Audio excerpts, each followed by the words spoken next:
Kayaskahalt, Sinaksil, Kayasquis, Asiyu.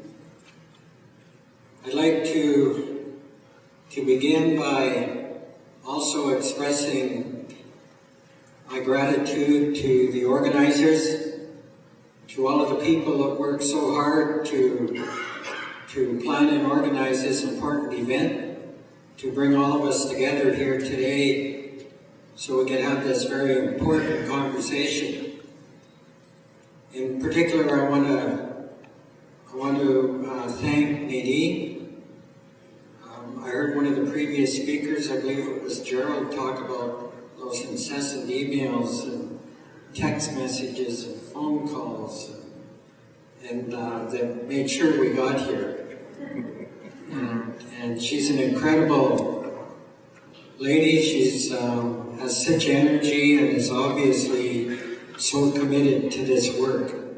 And I want to thank her for her persistence to ensure that Joan and I made the trip to be here.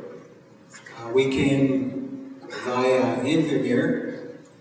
We were there the other day supporting the opening of a healing center. And the day before that, I was in Burns Lake celebrating the grand opening of yet another healing center. Joan and I met 38 years ago. And we've pretty much been together ever since. First few years were a little bumpy.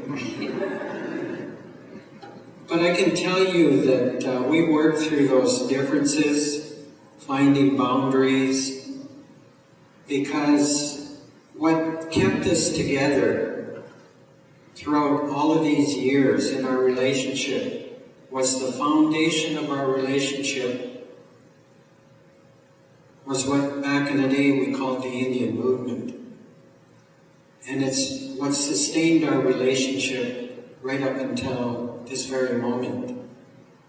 We found in our heart of hearts we had a sense of social justice, a sense of knowing and understanding that as Indigenous peoples, as an Indigenous couple, as people, that we have an undeniable responsibility to Mother Earth, to the land, and to all of the people. And when I reflect back on the afternoon, I want to take a moment to thank our spiritual people for the prayers that they offered at the beginning of this meeting, the choir, that put our hearts and our minds in a good place and reminded us of that spiritual dimension to our work. Because at the end of the day, that is the absolute foundation. In the beginning, our Creator, all of our creation stories talk about how the earth was created. And all of our creation stories, no matter what the origin, talk about the teachings that have been handed down for hundreds of generations, that we have a responsibility to respect, to ensure that that precious gift that's represented by Mother Earth is protected, is defended. And we have a responsibility to each other as brothers and sisters to hold each other up, to respect each other, and to know that we were all meant to be part of that incredible, wonderful human history of working together to ensure that our children and our grandchildren enjoy what the Creator made for all of us. Joan and I have been involved in these issues for almost 40 years now, and have been to countless marches, demonstrations, occupations, standoffs. We've been arrested. We went to jail together.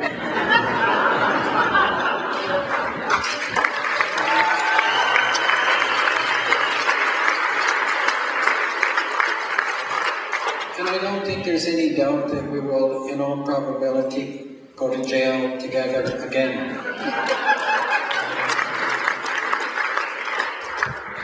But I think it's a small price to pay to ensure that our children and our grandchildren have the same birth rate that we were given when we came into this world. That they have the ability to know that they'll have clean water, that they'll have clean air, that the environment will remain as it is and protected from the predations and the greed of the corporations, the transnational corporations that Joan began to talk to me about when we first met. I was the person that pretty much had a poster of John Wayne on my wall. You know, I bought into that insane notion of manifest destiny. I should point out I was brought up in care. And I went home. My father came looking for me, and I went home. And I began to learn the true history of the world, the true history, certainly of North America. I began to learn and understand the brutal colonial experience of Indigenous peoples. And it's a very personal history, it's a very painful history. And like Joan, when we first met, we were both very angry. We were very hostile, we were incredibly militant. And as we've grown older together and matured, we're still angry. But we're able to know and understand that we have to walk together with all people, because in the beginning we only saw our side of this fight in terms of the Native people. Joan mentioned she was involved in the Native Alliance for Red Power. I was involved in the American Indian movement. And they were both very militant organizations, but we've come a long way since then. And that's why over the last number of years, it's been so inspirational to know that there are so many people that are equally as committed as we are, and that understand that no task is too small. Nothing that we can do to serve the cause is unimportant. And I believe there will be greater challenges. The so-called tar sands is $1.5 trillion worth of value to those corporations. They are obsessed, Mr. Harper's obsessed with getting that product to the coastal waters.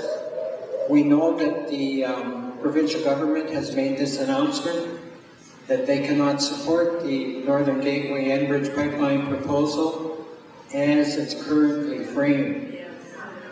We don't trust government. We will never trust government. We will never trust industry. They are single-minded, and so we have to be vigilant. I believe for some time now that perhaps, just perhaps, Enbridge is a distraction, that they're really starting to focus on the Kinder Morgan pipeline proposal. But we shall see. But nonetheless, when you consider there are literally hundreds and hundreds of pipelines in Alberta, we know that those corporate interests are never going to sleep. And they're going to be obsessive about this.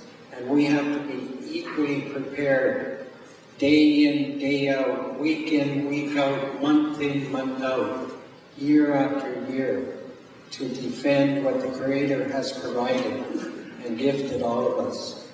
And so, I just want you to know that when I heard about this gathering, I was so proud, I was so pleased, and I was so impressed that there was people over here that were committed and have done such good work to ensure that the public attention is on the catastrophic, devastating effects of an oil spill, which will happen. It absolutely will happen if we allow these projects to go forward. And no one can tell us from government or industry that they won't happen. We know they will. And that's why we have to fight even harder to make sure it doesn't happen on our watch. Our children are watching us, and when it is so gratifying in the marches and rallies to see so many young people that are part of the movement and know what their responsibilities are. And so I'm just so deeply honored to be here. I'm so grateful, and I will go home with the love of my life, knowing that, as Joan said, we're not alone. None of us are alone. We're in this together. Why? Living.